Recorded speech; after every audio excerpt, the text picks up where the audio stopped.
Nous avons ce soir des absents qui ont donné procuration. Madame Sylvie Péducas qui donne procuration à Delphine Grelier-l'Église. Madame Dominique Morat qui donne procuration à Alain Godot. Madame Catherine Rabat qui donne procuration à Dominique Romain. Madame Nathalie Durchetti qui donne procuration à Bruno Dubroca. Et enfin, Christian Berthoud qui donne procuration à Christine Giraudet, c'est bien ça? Très bien. Le quorum est atteint, la séance peut se tenir. Il convient de désigner un secrétaire ou une secrétaire de séance qui sera ce soir. Hélène Deyris, merci. Une séance du conseil municipal un peu particulière, hein, puisque en introduction, vous le savez, notre collègue Annette Sahuker, adjointe en charge de la cohésion sociale, nous a quittés brutalement en fin de semaine dernière à l'âge de 59 ans, des suites d'une accélération soudaine de sa maladie, son dragon, comme elle disait, qu'elle combattait avec force et optimisme jusqu'au dernier moment, avec un courage qui force l'admiration. Elle aurait dû être parmi nous ce soir. C'est pourquoi symboliquement, nous avons souhaité matérialiser sa place pour cette séance du conseil municipal. Nous avons eu l'occasion hier de lui rendre hommage au cimetière de la Pince en présence d'une foule nombreuse. C'est pourquoi aujourd'hui je me contenterai juste de rappeler son inlassable soutien à quelques causes, et notamment à la jeunesse. Elle aimait tellement la jeunesse qu'elle en avait fait son métier. Elle était conseillère en insertion professionnelle à la mission locale, l'AMILO, depuis 1996. Pendant près de 30 ans, elle a accompagné des centaines de jeunes du territoire à qui elle s'était forcée de donner des points de repère et surtout un avenir. Connue de tous, elle était appréciée pour sa bienveillance, sa spontanéité, son franc-parler et son éternelle joie de vivre. Femme aux valeurs inébranlables et guidée par son envie de s'investir pour sa ville et ses habitants, Annette a rejoint en 2019 notre aventure municipale, puis est devenue en 2020 adjointe en charge de la cohésion sociale. Une mission qu'elle avait accepté de porter pour le bien commun. Elle a œuvré durant 3 ans et demi pour l'égalité et contre toutes les discriminations, quelles qu'elles soient, et portant de belles réalisations qui lui tenaient à cœur, telles que la Marche des Fiertés, une première pour notre territoire, ou encore Octobre Rose. Elle s'était aussi pleinement investie dans 2 réalisations qui lui tenaient particulièrement à cœur, à savoir le passage piéton et le banc arc-en-ciel. Lourd de symboles. D'ailleurs, le banc arc-en-ciel sera prochainement marqué de son nom. Impliquée dans son conseil de quartier, jusqu'au bout, Annette Sahuker aura tenu à participer aux réunions, aux commissions, aux cérémonies, à la séance du conseil municipal ou aux représentations, remplissant sa fonction d'élu bien au-delà que ce que sa situation aurait pu exiger. Car Annette Sahuker était ainsi le don de soi au service des autres et de causes qui souvent nous dépassent, pour faire en sorte que nous vivions dans un monde meilleur, quelles que soient nos différences. C'est pourquoi, en hommage à Annette Sahuker, je vous demande de bien vouloir observer 1 minute de silence.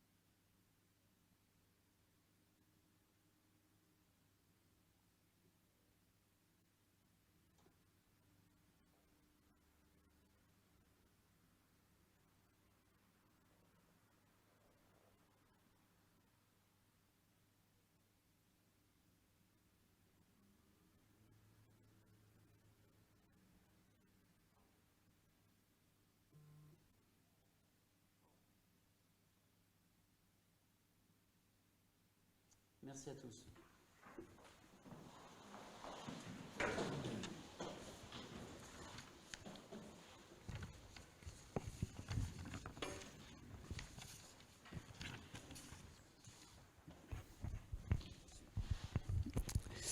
Bien évidemment, après l'émotion, l'administratif prend la relève. Et pour vous rappeler qu'il conviendra d'installer un nouveau conseiller municipal, puisque l'article L270 du Code électoral dispose que le candidat venant sur une liste immédiatement après le dernier élu est appelé à remplacer le conseiller municipal élu sur cette liste dont le siège devient vacant, et ce pour quelque cause que ce soit. Madame Annelle Galland, Monsieur Gérard Bopp et Madame Monique Martin, suivant de la liste Saint-Paul Ensemble et Autrement, n'ont pas souhaité siéger, et c'est donc Monsieur François Carbonel, le suivant sur la liste, qui siégera dans cette assemblée dès le mois de mars. Je vous propose de passer à l'ordre du jour, et nous commençons avec l'approbation du procès-verbal de la séance du 25 janvier 2024. Est-ce qu'il y a des observations ? Non, je mets donc le procès-verbal aux voix. Qui est pour? Qui est contre? Des abstentions? 5 abstentions. Nous ouvrons le chapitre des affaires générales, et au point numéro 1, le remplacement d'un élu au conseil d'administration du comité de jumelage suite à une démission. Je nous rappelle que par délibération numéro 2020-07-16 du 16 juillet 2020, le conseil municipal a désigné ses représentants pour siéger au conseil d'administration du comité de jumelage de la façon suivante: Monsieur le maire ou son représentant, Madame Sylvie Péducasse, Monsieur Sébastien Ducasse et Madame Catherine Rabat.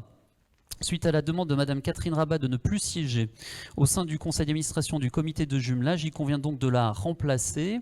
Je vous propose de procéder à main levée pour ce remplacement. Est-ce qu'il y a des objections? Non, je fais donc appel à candidature pour siéger au conseil d'administration du comité de jumelage.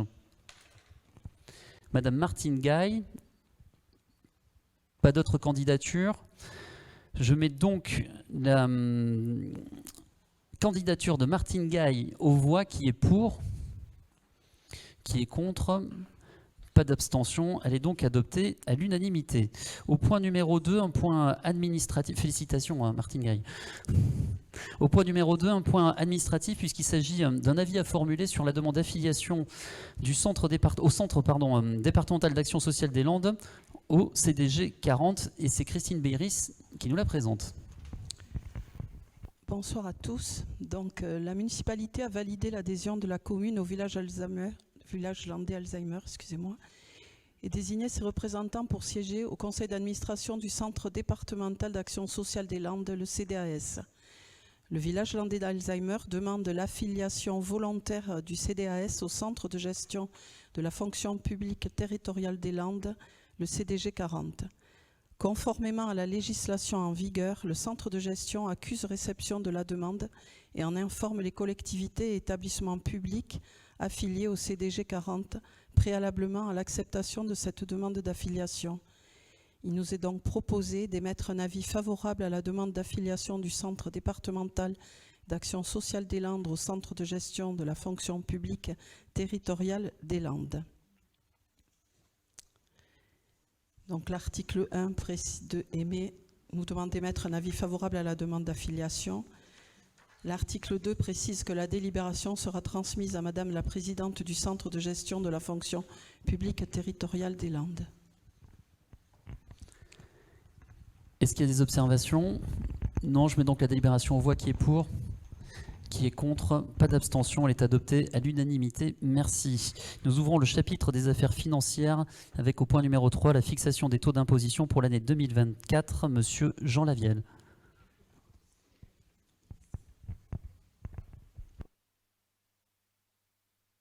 Merci Monsieur le maire, bonsoir à tous. Alors comme vient de dire Monsieur le maire, nous allons fixer les taux d'imposition des taxes directes locales pour l'année 2024. Alors souvenez-vous, dès la rédaction du rapport d'orientation budgétaire 2024, afin de poursuivre le maintien de nos services publics de qualité d'une part et permettre la fondamentale poursuite des investissements en coopération avec nos différents partenaires d'autre part, nous avions indiqué que la municipalité envisageait l'augmentation de la part communale. Alors éprouvée à la fois par la crise sanitaire, la guerre en Ukraine et une inflation de plus en plus galopante, la gestion budgétaire et la maîtrise de nos finances publiques sont apparues fondamentales à nos yeux. Désormais, nous assumons pleinement chaque choix qui permette cette multiplicité des services que l'on demande de qualité, des infrastructures à la hauteur des attentes des usagers.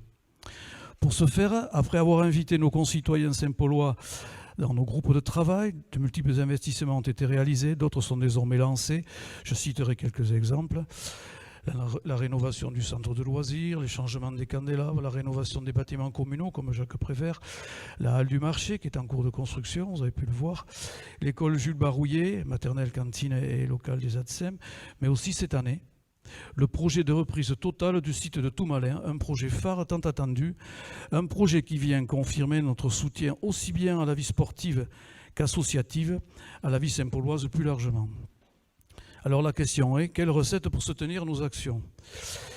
Les cofinanceurs institutionnels ont déjà répondu favorablement à nos sollicitations, que ce soit l'État, la région, le département et même bientôt l'Europe. Il est quant à nous proposé de reprendre la baisse d'impôts consentie donc depuis 2 ans et d'augmenter la part communale de 0,5 points sur la taxe foncière sur les propriétés bâties. Alors cette valeur de référence dans le cadre de cette révision se répercutera par corrélation sur la taxe foncière sur les propriétés non bâties et la taxe d'habitation sur les résidences secondaires. Donc les taux qui vont suivre seront alors inscrits, si l'approbation bien sûr, sur l'état 12,59 fiscal de la collectivité. Alors la taxe foncière sur les propriétés bâties serait donc de 37,89%. La taxe foncière sur les propriétés non bâties serait de 56,57% et la taxe d'habitation sur les résidences secondaires serait de 19,30%. Voilà.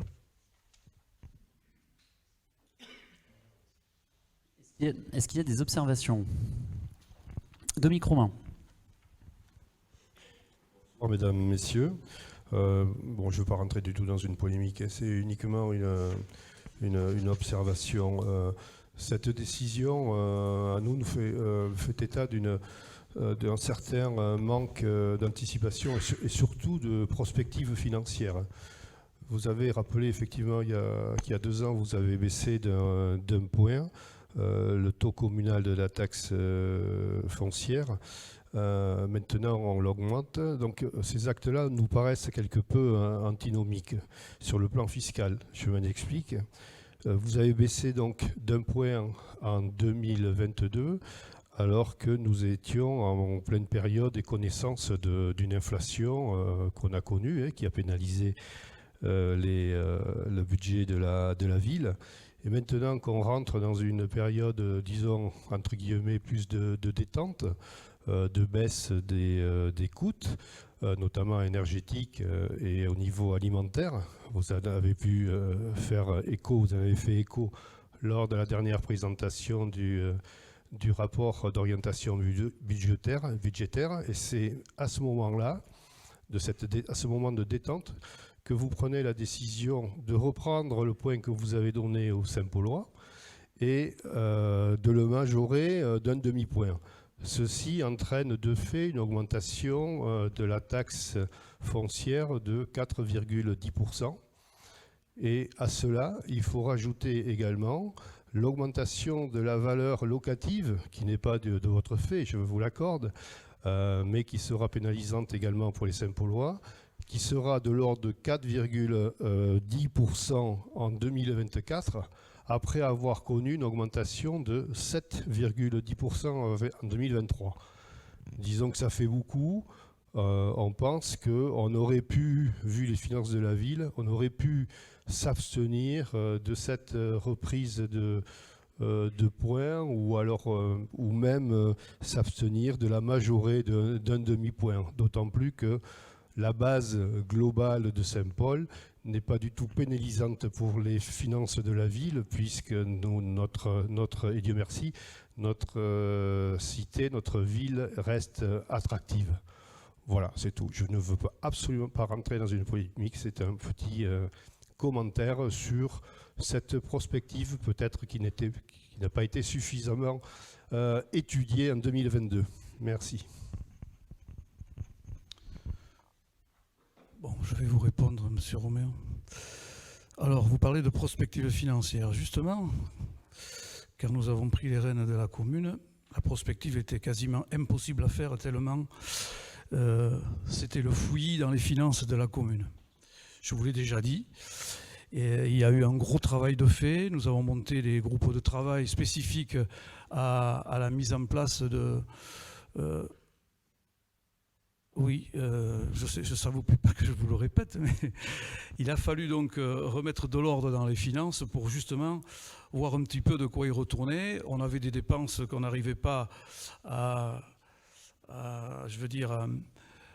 cibler sur tel ou tel service. C'était absolument impossible. On avait des services qui faisaient des dépenses sur les finances qui étaient destinées aux services d'à côté. C'était une catastrophe quand il s'agit de bâtir le premier budget. Autre chose que je vous ai déjà expliqué, c'est que nous avons connu une période difficile, vous l'avez dit, c'est cette fameuse période où nous avons vécu 2 crises consécutives. Et en même temps, je dirais que ces dépenses qu'on a dû faire de manière non choisie et les recettes qu'on a perdues dans le même temps, on s'est aperçu que, alors que nous avions fait un état des lieux un petit peu de tous les bâtiments qui nous étaient confiés désormais, il y avait des urgences et malheureusement, nous avons été obligés de passer par les réflexions. D'ailleurs, je vous les ai citées tout à l'heure, si vous m'aviez écouté. Il a fallu faire des travaux urgents dans les différents bâtiments. Et donc, les priorités se sont imposées à nous. Alors, vous dites que, on n'a pas fait de prospective. Mais si, justement, c'est parce qu'on a fait la prospective qu'on a su ce qu'on devait faire en priorité. Et aujourd'hui, comme vous le dites, on a mis en quelque sorte un peu d'ordre et on est capable de savoir où on va. Et donc, si au départ on était incapable de dégager suffisamment d'autofinancement pour pouvoir rembourser d'éventuels emprunts pour faire les gros investissements, maintenant on s'est aperçu qu'on allait certainement y arriver. Bon, les cofinanceurs sont là pour nous aider, hein, je vous les ai cités. On va même avoir l'Europe, je suis bien passé pour le savoir. Et il faut savoir que désormais, on sait où on va. Donc on va être amené à faire des emprunts qu'on ne pouvait pas faire avant, puisque légalement, pour pouvoir faire un emprunt, il faut avoir des investissements conséquents à mettre en face. C'est la loi. Et sachant qu'on va avoir un projet qui va quand même se monter aux alentours de 7,5 millions, même si, je vous l'ai dit, ça ne sera pas ce montant-là que la mairie seule dépensera, eh bien, on s'est aperçu que c'était le moment de reprendre le point que nous avions donné aux habitants pour qu'un peu ils aient un peu plus d'aisance dans leurs finances, parce qu'ils ont subi les problèmes comme nous au niveau de l'inflation. Hein. Donc c'était l'occasion de les aider. On les a aidés. Bon, maintenant on reprend le point et on ajoute simplement par rapport à 2019 0,5 points. Voilà. Alors, si vous voulez savoir, effectivement, c'est 4,1% d'augmentation, c'est vrai.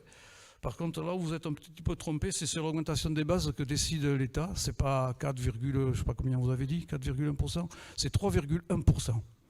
Et je peux aller jusqu'au bout et je peux vous dire exactement combien la totalité de l'augmentation des bases, plus l'augmentation décidée par l'État va représenter pour la commune de Saint-Paul, c'est 900 000 €. Voilà, on n'a rien à cacher. Il rentrera 900 000 € de plus dans les caisses de la commune. Vous voyez, c'est transparent chez nous. On peut vous dire tout ce que vous souhaitez qu'on vous dise. Voilà. Christine Giraudet. Bonsoir à tous. Donc, je souhaitais intervenir sur différents points.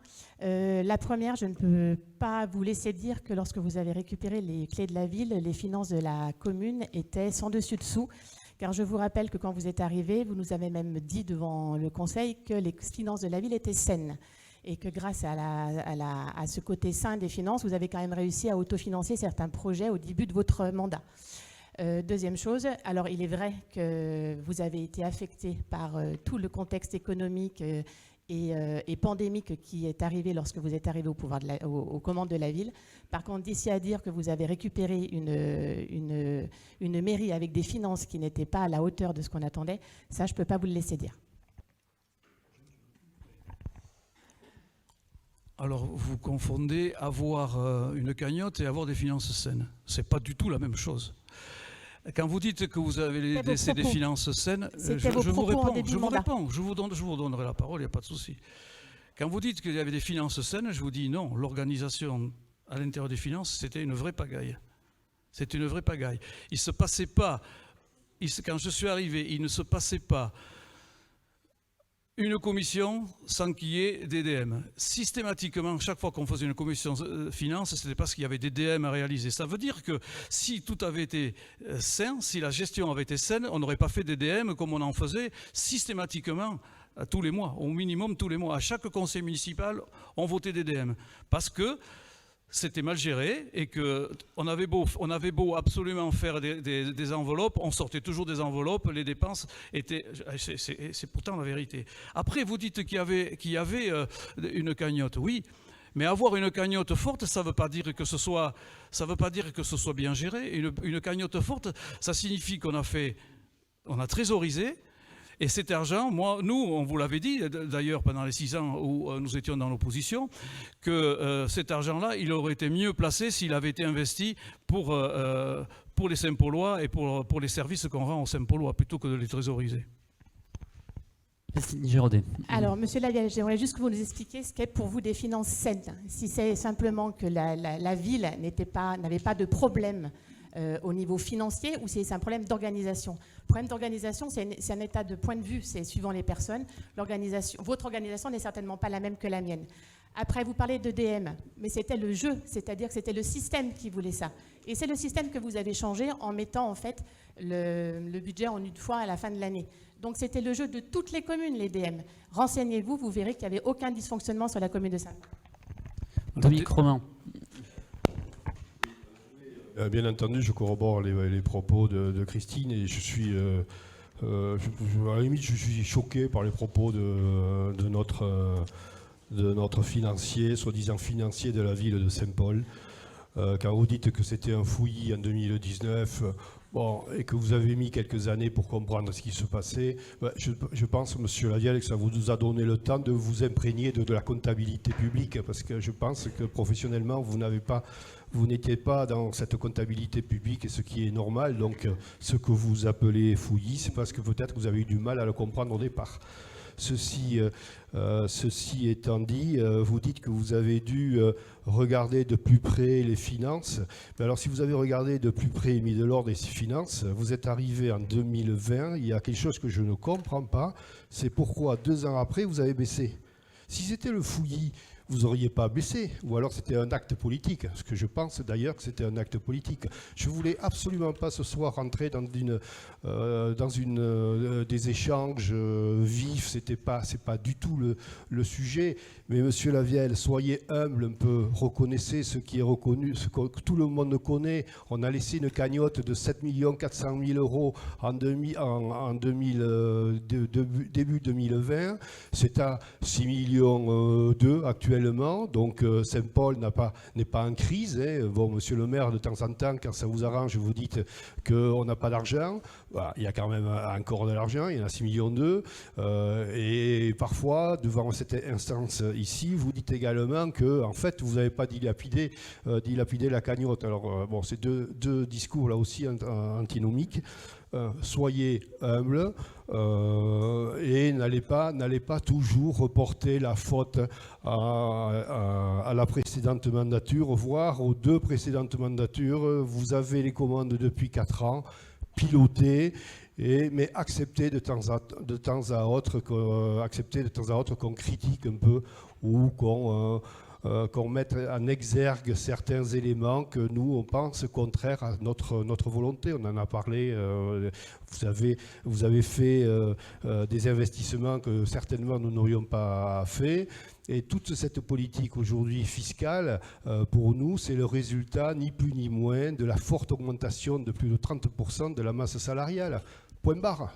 On ne va pas tourner autour du pot. Après, quand vous dites on investit sur tel bâtiment, tel autre bâtiment, mais c'est votre mission, quoi, quand même. Enfin, c'est votre mission d'investir sur les bâtiments. Après, le projet phare de Tourmalet, il va évoluer.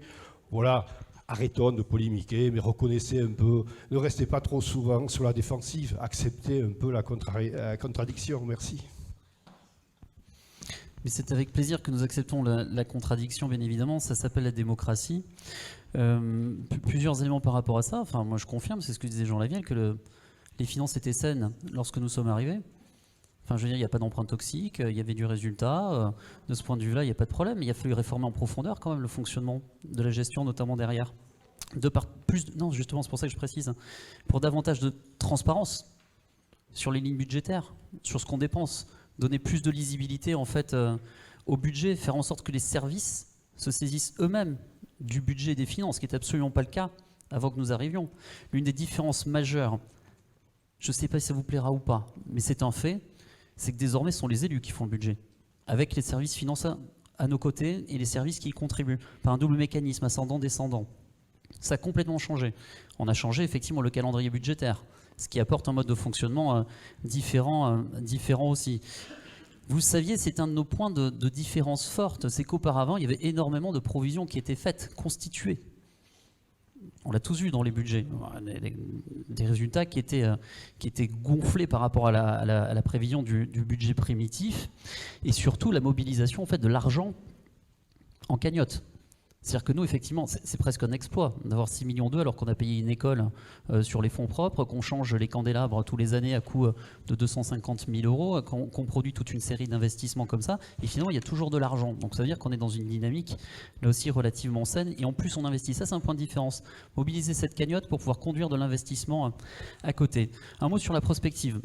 Je ne suis pas tout à fait d'accord, puisque lorsqu'on a voté la baisse des taux d'imposition, c'était avant la guerre d'Ukraine. Qui pouvait penser ici qu'il y aurait une guerre en Ukraine? Personne. Qui pouvait penser qu'il y aurait une explosion des coûts de l'énergie? Personne. Surtout quand on connaît la tradition française sur le coût de l'électricité notamment. Qui aurait imaginé que Emmanuel Macron, d'un coup d'un seul, aurait décidé d'augmenter à 2 reprises le point d'indice des fonctionnaires sans l'accompagnement financier vis-à-vis des communes? Personne. Donc on ne peut pas dire, tout ça est postérieur, là il y a un anachronisme, je ne peux pas laisser dire que ça manque de prospective. En revanche, heureusement on fait un peu de prospective, on a parlé lors du budget primitif en décembre, vous avez dit oh là là, l'évaluation que vous faites concernant l'augmentation de la base fiscale est trop faible. On a parlé 2 fois. Ben finalement, il se trouve que la réalité est très proche de la projection que l'on avait faite grâce justement au travail fin d'analyse de nos juristes vis-à-vis du budget de l'Assemblée nationale et de notre service finance. On est dans une période de détente. Je ne partage pas non plus ce point-là et de baisse des coûts. Il suffit d'aller au supermarché pour s'en rendre compte. Et je crois que si on demande à nos habitants en ville ou aux gens qui sont autour de la table là, je crois que personne ne partage le fait que nous soyons en période de détente. Et je vous rappelle en plus que le coût de l'inflation du panier de la ménagère n'est pas le même que celui du maire. Il y a 4 points d'écart. 4 points d'écart. C'est énorme. Je vous rappelle également quelques chiffres clés. 1,4 million de résultats l'an dernier. En année pleine 2023, les coûts de l'augmentation qui, eux, ne baissent pas, je le confirme, c'est 850 000 euros pour le point d'indice des fonctionnaires. C'est 700 000 euros d'augmentation du coût de l'énergie, c'est 130 000 euros de nourriture pour nos enfants dans les écoles et nos seniors. Lorsqu'on met toutes ces augmentations, peu ou prou, parce qu'on a des effets de bord à côté, c'est 1,7 million. 1,4 million de résultats l'an dernier, 1,7 million. Je vous rappelle qu'on ne peut pas voter des comptes en déséquilibre. Donc vous pourrez me dire, effectivement, Jean Lavielle disait, bon ben voilà, 900 000 euros, il reste 500 000 euros à aller chercher, on pourrait faire des économies supplémentaires, vous diriez que finalement le service public est en recul, que l'on coupe dans les lignes budgétaires, etc. Ben, c'est pas le choix que l'on fait. Collectivement, on dit effectivement il faut continuer à trouver une dynamique. Sauf à dire qu'après, on sabre dans les dépenses d'investissement. J'avais une réunion cet après-midi, parents d'élèves pour les écoles. Est-ce qu'on arrête d'investir dans les écoles? Est-ce qu'on arrête d'investir dans les salles municipales? Le temps libre cette année, Félix Arnaudin l'année prochaine, c'est une forte attente ça de nos habitants, de nos associations. Est-ce qu'il faut arrêter d'investir dans nos équipements sportifs? Il y a besoin de moderniser, ne serait-ce que mettre de l'eau chaude, même dans certains vestiaires, on en est rendu là quand même, pour les voies cyclables, pour la transition énergétique, la poursuite du changement des candélabres, les économies d'énergie, nos EHPAD. Est-ce qu'on laisse tomber nos EHPAD et le versement qu'on fait depuis 3 ans désormais tout malin? On a parlé en débat d'orientation budgétaire. Alors on disait, qu'est-ce que vous faites sur tout malin? Tout malin est parti. Le processus administratif est parti. Fin mars, il y aura le jury. D'ici l'été, début de l'été, on espère avoir une esquisse pour tout malin. On est là. on est au rendez-vous, on est fidèle à nos engagements et ça, les habitants l'attendent. Donc je crois au contraire qu'on est plutôt cohérent en fait vis-à-vis de notre ligne. Et puis je confirme que Saint-Paul n'a pas de problème d'attractivité. Je nous rappelle notre débat lors du 24 septembre 2020, lorsqu'il a fallu voter cette délibération concernant l'orientation stratégique et écologique pour la ville de Saint-Paul et Dax, qui nous permet désormais de lancer de grands projets urbains. Vous avez vu, le plan local d'urbanisme a été adopté à la communauté d'Aglo. La problématique du logement est une priorité pour notre municipalité comme d'autres dans ce département. Eh bien voilà, cette délibération que tout le monde n'a pas adoptée ici mais porte ses fruits aujourd'hui et va nous permettre d'avancer, de conforter justement cette attractivité de Saint-Paul. Donc je crois qu'on tient le bon bout, même si on souhaiterait que l'État soit davantage au rendez-vous par rapport aux compétences et aux charges qu'il nous transfère et pour lequel, bien évidemment, l'argent ne suit pas derrière. Est-ce qu'il y a d'autres interventions ? Non. Je propose de mettre la délibération aux voix. Qui est pour ? Qui est contre ? 4 contre. Qui s'abstient ?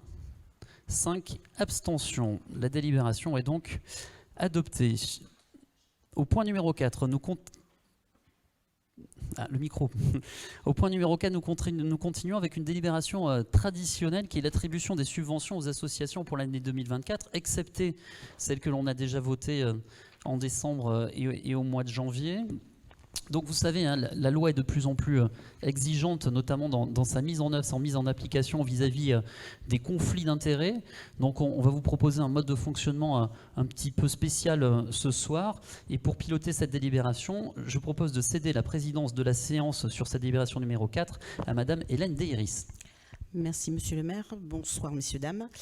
Donc effectivement, nous allons voter pour les attributions aux associations. Alors, fidèle à son action de soutien en faveur des associations, la municipalité a décidé de poursuivre l'accompagnement de ces acteurs majeurs de la vie communale. Ainsi, plusieurs commissions se sont réunies pour attribuer des subventions aux diverses associations qui en ont fait la demande.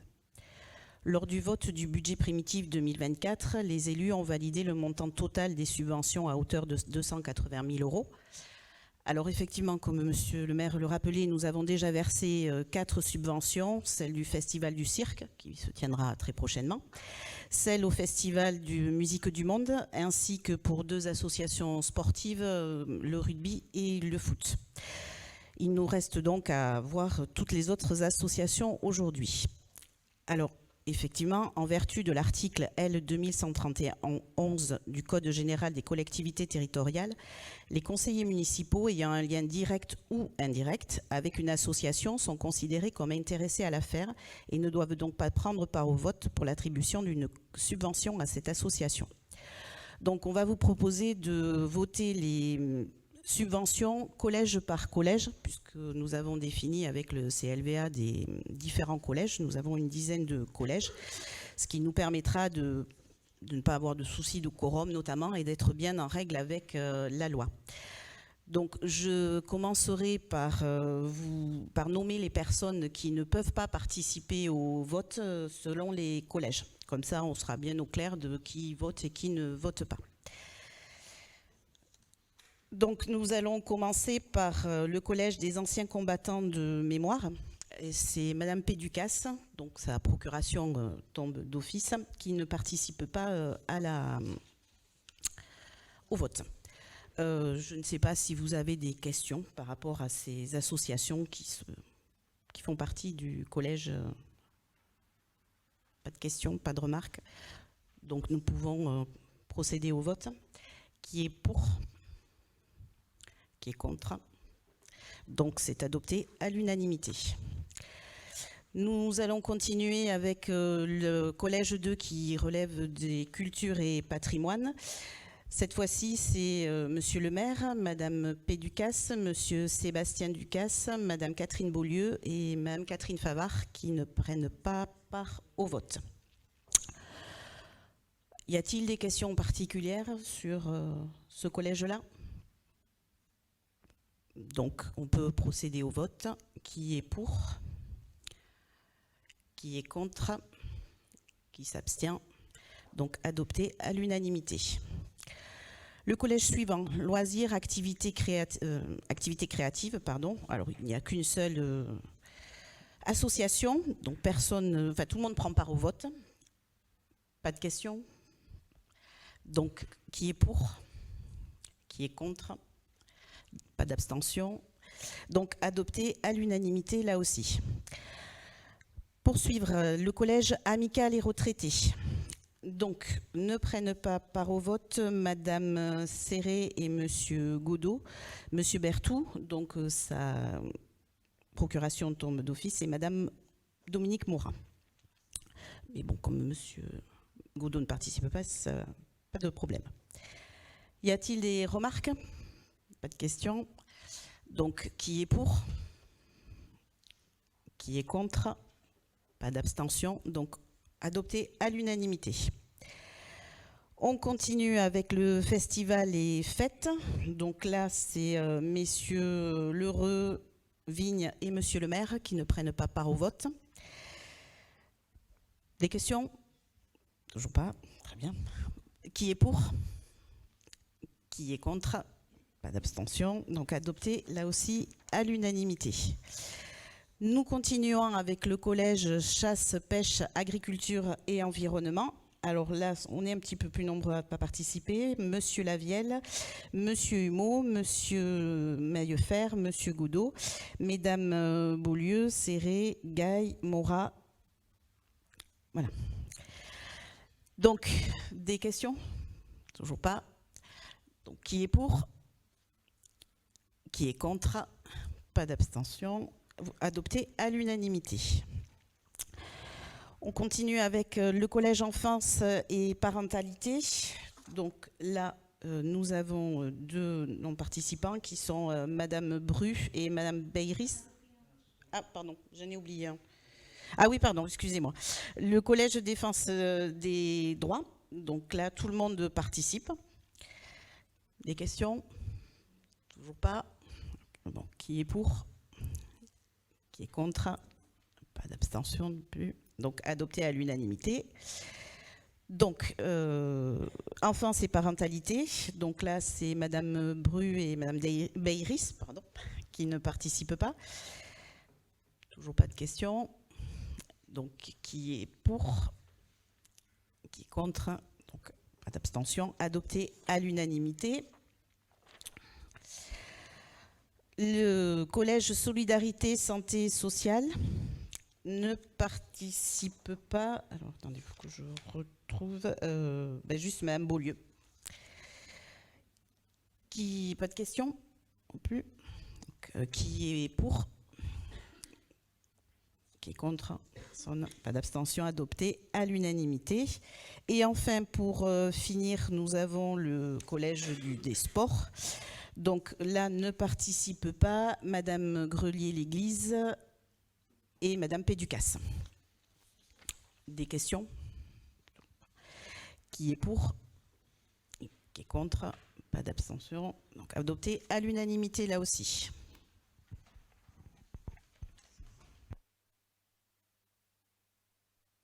Merci à Hélène Deiris pour ce pilotage pas si évident que ça de cette délibération, et merci à tous d'avoir prêté votre concours en amont pour éviter les conflits d'intérêts et également pour votre soutien à nos associations et clubs sportifs de la ville. Au point numéro 5, nous avons l'adhésion à une centrale d'achat de Nouvelle-Aquitaine. Monsieur Jean Lavienne.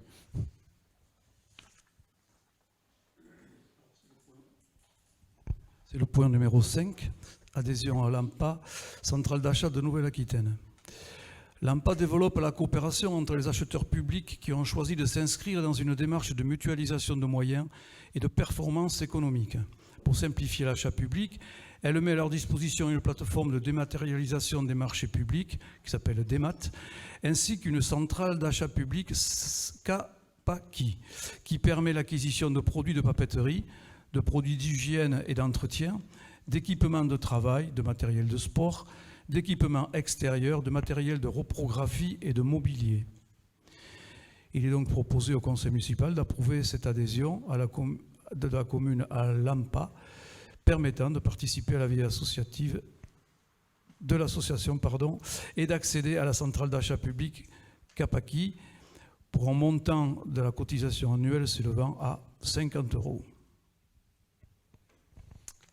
Les crédits sont bien inscrits au budget communal. Est-ce qu'il y a des observations? Qui est pour? Qui est contre?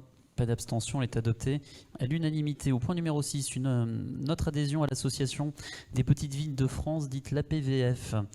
Donc la municipalité propose d'adhérer à l'APVF. Il s'agit d'une association qui, depuis plus de 30 ans, fédère alors les villes de petites villes. Là, c'est qualifié entre 2500 et 25 000 habitants, afin de promouvoir leur rôle dans l'aménagement notamment du territoire. Elle compte aujourd'hui près de 1200 villes adhérentes qui représentent tous les départements de France, de métropole, mais également d'outre-mer. Depuis sa création, la PVF défend la vision d'un aménagement concerté et équilibré, c'est important, des territoires, en menant un lobbying actif à toutes les échelles, que ce soit auprès du gouvernement, du Parlement, des instances clés du monde local et de la presse. Sa force de proposition, d'action et d'accompagnement fait de la PVF une association d'élus pleinement reconnue au sein du monde politique, capable de faire la différence pour les élus des plus petites villes. Et on sait ô combien il est important de pouvoir peser aujourd'hui dans le débat public. Je vous renvoie à notre débat sur les finances. La PVF intervient également au sein de nombreuses instances officielles pour représenter la strate des petites villes, représentation au sein du comité des finances locales, au sein de la Fédération nationale des collectivités territoriales pour la culture, au sein de la Confédération nationale des territoires, pour ne citer que, avec des auditions très fréquentes auprès des commissions parlementaires qui sont dédiées aux collectivités, présence dans les jurys pour des appels à projets auprès du commissariat général à l'égalité des territoires et dans les jurys relatifs au label Ville interne. En 2007, la PVF a pris l'initiative de fonder le réseau européen des petites villes. Cette plateforme d'échange et de mutualisation des expériences, ô combien précieuse, compte aujourd'hui 10 associations venues de 8 pays membres de l'Union européenne. Le réseau s'est institutionnalisé en 2011 et a donné naissance à la Confédération des petites villes de l'Union européenne. Les raisons d'adhésion de la ville de Saint-Paul-et-Dax sont les suivantes. Tout d'abord, rejoindre la force d'un réseau convaincu que les petites villes sont les actrices de la recomposition territoriale et les moteurs de la coopération intercommunale. Entre monde rural et grandes agglomérations, elles constituent aujourd'hui un pivot fondamental, véritable facteur d'équilibre contre les excès de la métropolisation.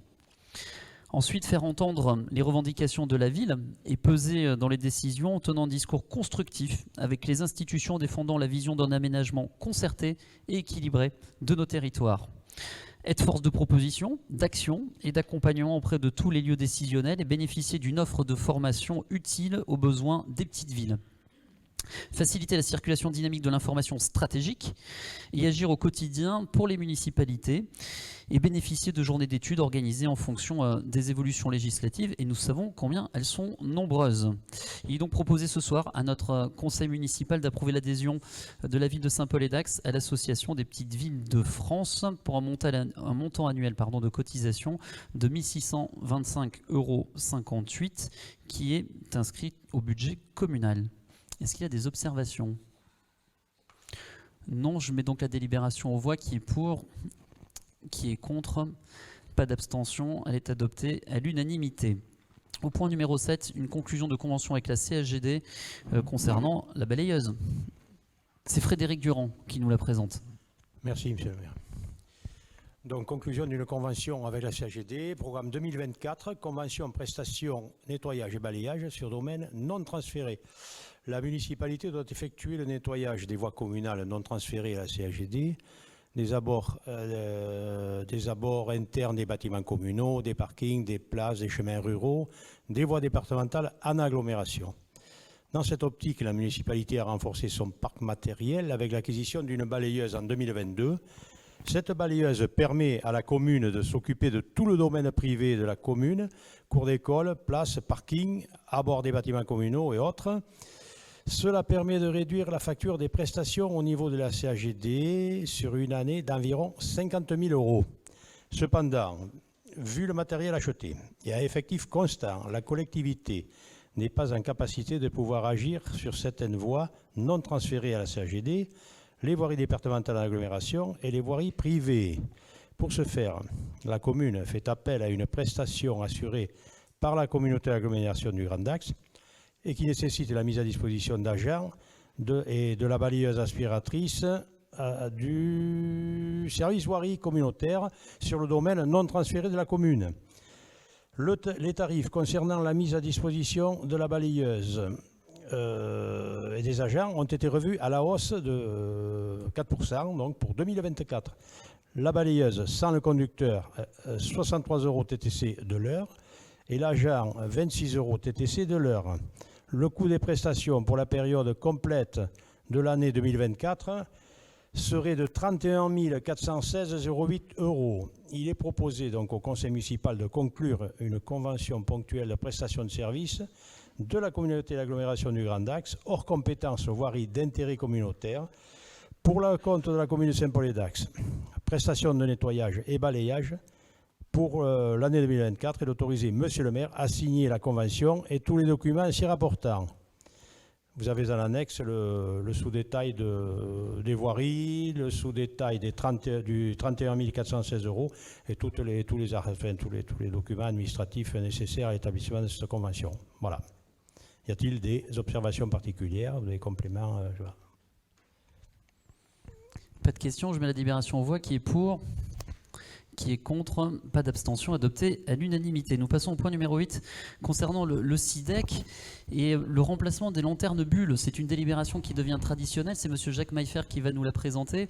Juste comme il y a eu beaucoup de questions de la part de nos concitoyens, je vous rappelle qu'on fait ça en 4 tranches. Donc nous avions commencé par la pince, c'était il y a 4 ans désormais, 3 ou 4 ans. On a commencé par la pince. Ensuite, on s'est décalé vers l'ouest. Phase 3, c'était ici le centre-ville notamment, donc le centre-ville partie ouest et un peu plus au nord. Et nous allons terminer avec cette phase 4 qui va couvrir le reste de la commune, comme va nous l'expliquer Jacques Maillefer. Oui, bonsoir. L'éclairage nocturne rend possible la continuité des activités humaines après le coucher du soleil, mais a un impact négatif sur la biodiversité et la santé humaine. Ainsi, la municipalité s'est engagée à réduire ces nuisances et donc remplacer les luminaires non conformes ayant un fort impact dû à leur pollution lumineuse. Pour ce faire, le SIDEC a travaillé avec la municipalité. Alors, l'enveloppe des travaux concernant le remplacement des lanternes de type bulle non conforme, votée au budget 2024, correspond à la dernière tranche des 4 prévus, donc concerne le secteur nord-nord-est. Le reste à charge s'élève pour la commune à 194 402 € sur un total de 354 562 €. Le tableau en annexe précise la localisation et le reste à charge pour chaque secteur par la commune. Il est proposé au conseil municipal d'approuver le projet présenté par le SIDEC et de déterminer les modalités de la participation communale sur fonds propres. Donc, voilà. Est-ce qu'il y a des observations? Je précise qu'il y a d'autres travaux en cours pour changer les candélabres et bénéficier du fond vert justement pour les lampes qui restent allumées toute la nuit en fait sur nos grands axes. Donc c'est un sujet qui va nous revenir là aussi en 2024. Qui est pour? Qui est contre? Pas d'abstention, adopté à l'unanimité. Nous ouvrons désormais le chapitre du personnel communal avec la conclusion d'une convention mise à disposition d'un agent de l'EHPAD Maripatica dans un groupe scolaire. C'est Madame Christine Beiris qui nous la présente. Merci, Monsieur le maire. Donc, il s'agit d'une convention de mise à disposition d'un agent de l'EHPAD Maripatica dans un groupe scolaire dans le cadre de la politique des ressources humaines relative à l'accompagnement des agents. Donc, la nouvelle politique RH a précisé la démarche volontaire attendue et bien engagée dans l'accompagnement des agents au regard de leurs souhaits d'évolution de carrière, mais aussi dans le cadre de leur retour et maintien à l'emploi suite à des problématiques de santé. Ainsi, la mise à disposition est une modalité administrative permettant d'envisager un déroulé de carrière particulier. En effet, elle permet à l'agent fonctionnaire qui est réputé occuper son emploi tout en demeurant dans son cadre d'emploi d'origine de continuer à percevoir la rémunération correspondante, mais en exerçant cependant ses fonctions hors de l'administration où il a vocation à servir. C'est dans ce contexte qu'un agent relevant du CCAS, du Centre communal d'action sociale et de nos EHPAD, et de l'EHPAD Maripatica en particulier, a, après un stage d'immersion de 15 jours au sein d'un groupe scolaire de la collectivité, donné son accord. Il exercera des fonctions d'agent de restauration scolaire en adéquation avec sa formation initiale et sa précédente expérience professionnelle. Il est précisé que la ville de Saint-Paul-et-Dax remboursera au CCAS les rémunérations et charges sociales afférentes à la mise à disposition de cet agent. Cette convention précisera les conditions générales de mise à disposition établies entre le CCAS et la ville de Saint-Paul-et-Dax, et notamment la nature, le niveau hiérarchique des fonctions confiées, les conditions d'emploi et les modalités de contrôle et d'évaluation des activités exercées. Il nous est donc proposé d'autoriser Monsieur le maire à signer avec le Centre communal d'action sociale de Saint-Paul-et-Dax une convention de mise à disposition pour une durée de 6 mois à compter du 4 mars 2024 d'un agent relevant du cadre d'emploi des adjoints techniques et rattaché au CCAS de l'EHPAD Marie Patika. Donc nous avons quatre articles. Le premier, il est acté la mise à disposition d'un agent titulaire à temps complet relevant du cadre d'emploi des adjoints techniques et rattaché au CCAS et plus précisément à l'EHPAD Marie Patika pour une durée de 6 mois à compter du 4 mars 2024. Article 2, Monsieur le maire est autorisé à signer la convention relative à cette mise à disposition ainsi que toutes les pièces nécessaires à la bonne exécution de cette affaire. Article 3, il est acté le remboursement de la ville de Saint-Paul-et-Dax au CCAS EHPAD Marie Patika des rémunérations chargées de l'agent mis à disposition. Article 4, les crédits nécessaires seront imputés au budget communal. Est-ce qu'il y a des questions par rapport à cette délibération ? Une délibération qu'on a vue également en CCAS.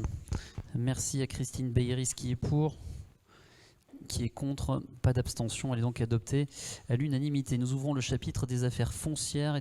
Point numéro 10, la conclusion d'une convention de servitude avec Enedis. C'est M. André Humeau qui nous la présente.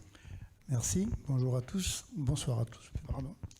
Dans le cadre des travaux de renforcement du raccordement suite à l'extension du centre de loisirs, Enedis doit procéder à la pose de conduites électriques souterraines depuis l'allée de Christus. Les conduites électriques emprunteront la parcelle communale cadastrée BH 1347 accueillant actuellement les infrastructures du centre de loisirs. À ce titre, Enedis sollicite la signature d'une convention l'autorisant à établir ces installations à demeure sur la parcelle communale précitée.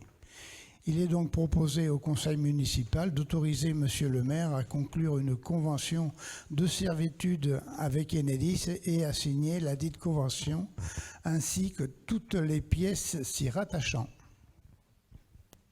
Y a-t-il des questions? Non. Qui est pour? Qui est contre? Pas d'abstention. Adopté à l'unanimité. Nous continuons avec la conclusion d'une convention avec la CHGD pour... Alors attention, il y a une série là, de parcelles. Accrochez-vous. On commence avec Jacques Maillefer. Merci.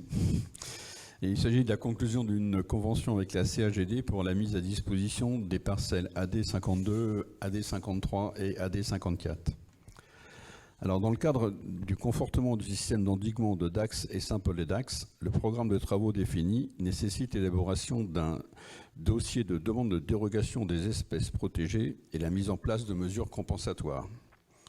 Ces mesures visent à compenser les arbres à abattre sur les talus, notamment sur la digue de Truol, ainsi qu'à compenser les habitats d'espèces protégées impactées.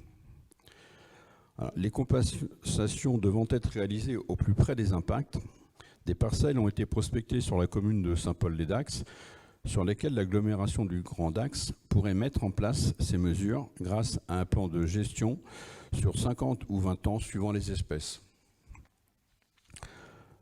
Le coût de la mise en œuvre des mesures est à la charge de la communauté d'agglomération du Grand Dax en tant que maître d'ouvrage des travaux digues. Cette délibération vise à acter la mise à disposition de la CHGD de parcelles par la commune de Saint-Paul-et-Dax pour la mise en œuvre des mesures compensatoires telles que décrites dans la Convention. Cela concerne donc 2 hectares 65 arts et 82 centiares de parcelles communales sur Saint-Paul-les-Dax. Les compensations à mettre en œuvre sont principalement de restauration de boisements de zones humides et de mesures de gestion de la fauche pour le maintien des prairies humides. Le dossier de la CHGD de demande de dérogation d'espèces protégées doit garantir la disponibilité des parcelles sur lesquelles la compensation est prévue. C'est pour ça que nous délibérons. Il est donc proposé au Conseil d'autoriser Monsieur le maire à signer une convention de mise à disposition des parcelles AD 52, AD 53 et AD 54. Est-ce qu'il y a des questions? Qui est pour? Qui est contre? Pas d'abstention, adopté à l'unanimité, merci. Au point numéro 12, toujours des parcelles. Cette fois-ci, il s'agit de classement de parcelles et c'est M. André Humeau qui vous les présente.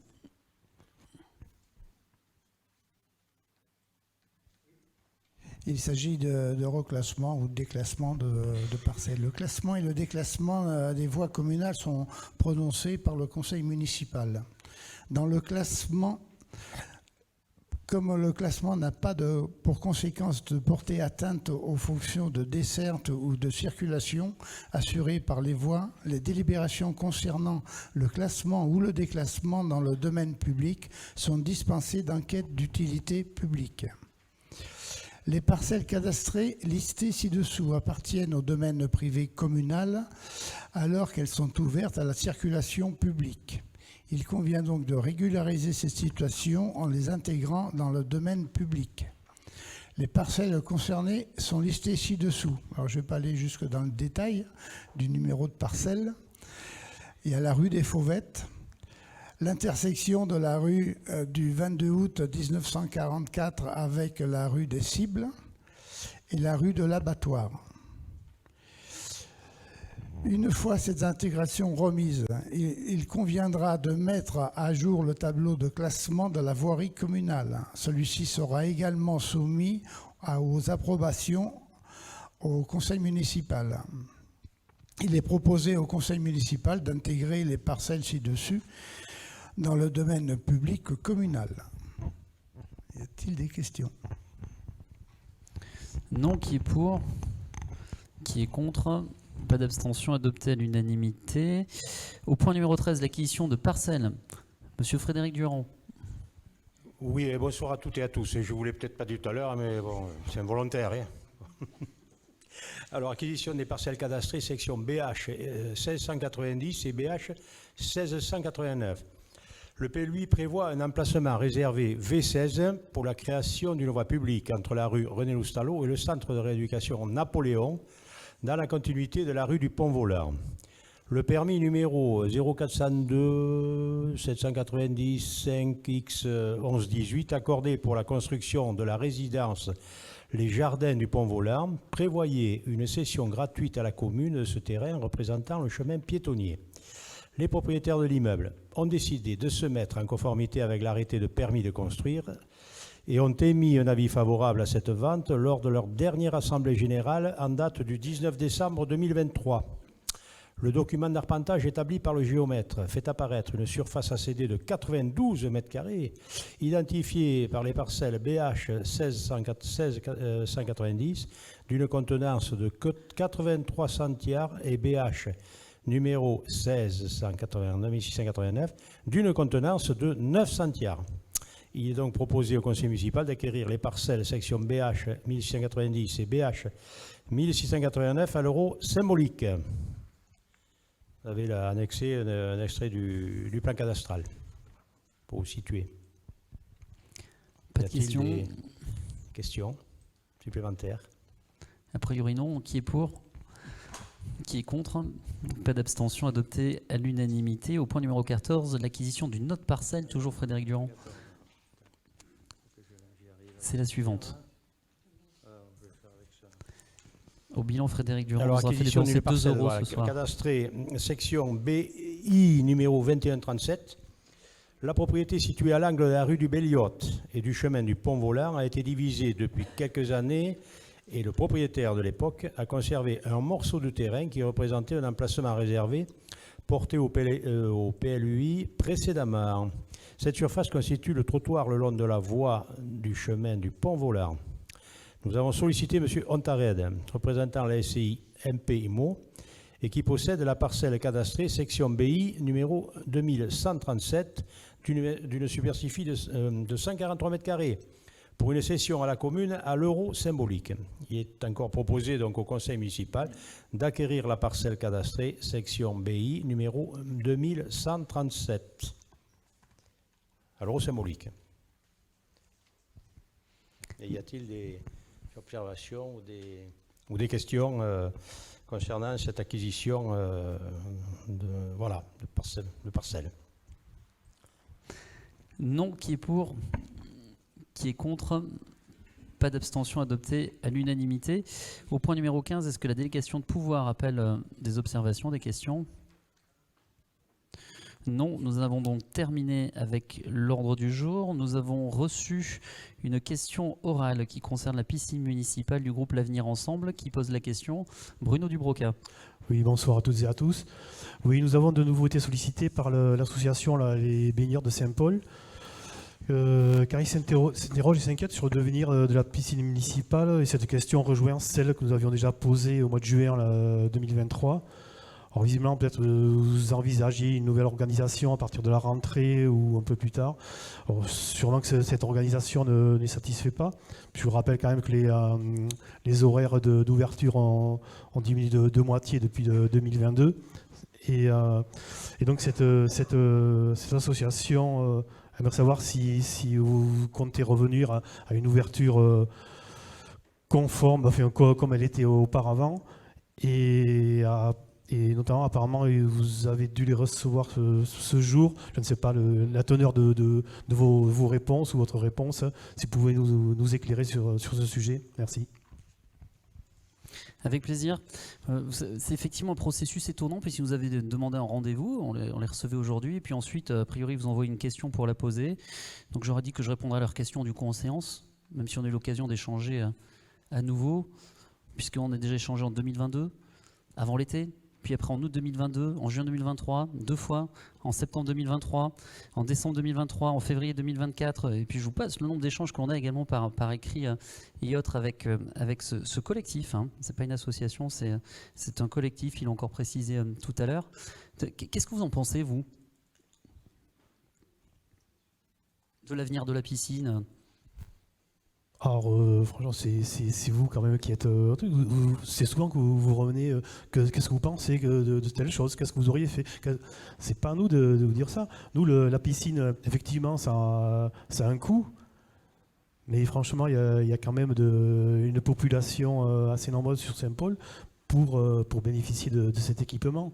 Alors, à vous de... Comment ? Ah oui, effectivement, la recette supplémentaire d'impôt pourrait peut-être compenser l'emploi d'un nouveau ménageur pour permettre une meilleure ouverture au Saint-Paulois. Très bien, je suis un peu surpris parce que vous dites à chaque fois le 0,12, il faut arrêter d'embaucher. Tout à l'heure, on a encore une remarque sur le personnel. Vous voyez que le service public, quand même, c'est un élément relativement important. Concernant la piscine municipale, effectivement, hein, vous le soulignez, c'est un coût pour la municipalité, environ 300 000 € de déficit qui est payé pleinement par l'impôt Saint-Paulois. Nous contribuons également, comme les 19 autres communes de l'agglomération, aux environ, cette année, 1,2 million de déficit d'Aquae, puisqu'entre-temps, il y a effectivement ce centre-là qui s'est ouvert. Je suis surpris de cette question du devenir de la piscine. On y a déjà répondu, mais à plusieurs reprises. Nous sommes attachés à cette piscine municipale. Elle a un avenir. C'est pourquoi nous continuons à la maintenir ouverte, contrairement à d'autres municipalités. On a eu l'occasion d'en parler avec l'explosion des coûts de l'énergie, des charges, etc. D'autres ont fait le choix de la fermeture. Nous avons fait le choix de la conserver ouverte. Et en plus, elle sert non seulement aux Saint-Paulois, mais aussi à de très nombreuses associations. Donc oui, elle a un avenir, cette piscine. Et oui, nous l'aimons. Je l'ai redit tout à l'heure au collectif, avec qui nous avons eu des échanges à nouveau chaleureux, et j'ai même envie de dire constructifs. Concernant les investissements, puis ça faisait partie de la question, bien évidemment que les investissements se continuent hein, dans cette piscine municipale, près de 30 000 € d'investissement. Elle fait partie des piscines les mieux entretenues de France, hein, mais rien de nouveau, c'est une continuité depuis sa création qui fait qu'elle est toujours opérationnelle, qu'elle fonctionne très bien dans un écrin relativement particulier. On réfléchit toujours à la géothermie pour la piscine municipale en complément. Nous avons eu l'occasion de mener une étude également sur la piscine pour voir quelles pouvaient être les pistes de progression. Alors cette étude est un petit peu faussée puisqu'il y a une comparaison aussi, et la question est là, vis-à-vis de la fréquentation en 2019, sauf qu'avant il n'y avait pas Aquae. Et Aquae attire du monde, il n'y a qu'à voir encore pendant les vacances où il y avait énormément d'enfants, alors que nous sur des créneaux d'ouverture là pendant les vacances, pas un baigneur. Donc ça peut interroger. Pour nous, il n'est pas question d'aller augmenter les tarifs en disant, tiens, il faut financer des ressources supplémentaires, mais en augmentant encore les tarifs. Non. C'est une piste qu'on ne veut pas explorer. En revanche, il y a d'autres pistes de progrès qui ont été identifiées, sur lesquelles on doit se pencher avec les spécialistes de la chose que sont nos agents qui travaillent notamment à la piscine. La question de la diversification de la structure a été posée également en comparaison à d'autres piscines de tournesol en France. On ne le souhaite pas, parce que ce serait de nature à fausser l'image de la piscine et à la dénaturer par rapport à son état initial, alors que c'est ce qui en fait son côté un peu précieux aujourd'hui, c'est qu'elle est très conforme en fait à son état initial. Ouvrir davantage le week-end, ça veut dire potentiellement retirer des créneaux à des associations et des clubs sportifs. Il faut faire des choix aussi. Ce que je disais au collectif, c'est qu'ils peuvent eux aussi se constituer en association et prendre des créneaux, c'est tout à fait envisageable, et même on est là pour les accompagner. En termes de choix prioritaires, puisque la question est posée effectivement sur quelles sont nos priorités. La priorité a toujours été claire dans notre municipalité, c'est apprendre aux enfants à nager. On est à 30 km de l'océan, c'est fondamental. Toutes les collectivités n'ont pas la chance d'avoir une piscine mise à disposition des écoles pour apprendre aux enfants à nager. Nous, c'est notre priorité. Nous sanctuarisons ces créneaux. Il n'est pas question pour nous d'aller toucher aux créneaux et aux encadrements que nous mettons vis-à-vis de l'apprentissage de la natation pour nos différents groupes scolaires. Et je le disais, donc nous avons mené une étude, il y a des pistes à creuser donc avec nos services, et puis nous menons une réflexion depuis quelques semaines désormais pour pouvoir donner une autre envergure à cette piscine municipale, davantage la valoriser et s'assurer également de sa pérennité dans le temps. Donc voilà, on travaille sur ce sujet, je ne peux pas en dire beaucoup plus ce soir, mais j'espère que d'ici l'été, on aura de nouveaux éléments à proposer. Et j'en profite, puisque cet été certainement, nous recruterons encore des maîtres nageurs pour pouvoir passer la période estivale. Donc les candidatures sont ouvertes, que ceux qui souhaitent candidater pour être MNS cet été à la piscine municipale, n'hésitent pas à nous solliciter. Je vous redis, cette piscine, nous l'aimons et nous allons continuer à travailler dessus. Est-ce que ça a répondu à votre question ? C'est surtout au collectif que vous répondez là aussi. Ah mais nous, vous savez, on discute. Hein. Oui, tout à fait. Je comprends bien. Toutes les dates d'échange, etc. C'est discussion permanente. Comme d'ailleurs avec l'ensemble des associations et des clubs de notre ville, puisque vous le savez, nous sommes en co-construction. C'est ce que nous aimons, la participation citoyenne. Très bien, merci. Mais je vous en prie. Nous avons terminé avec l'ordre du jour. Juste avant de lever la séance, vous rappelez qu'il y a ce très bel événement qui se tient chaque année à Saint-Paul-et-Dax, qui est le Festival du Cirque, qui aura lieu cette année du 14 au 17 mars. Nous vous invitons à vous y rendre nombreux, avec une particularité cette année, puisque nous aurons l'atelier cirque du service jeunesse qui se produira en ouverture. Je crois que c'est le vendredi soir, la séance du vendredi soir, dans le cadre du grand et majestueux Festival du Cirque. L'ordre du jour étant épuisé, je lève la séance. Bonne soirée à tous.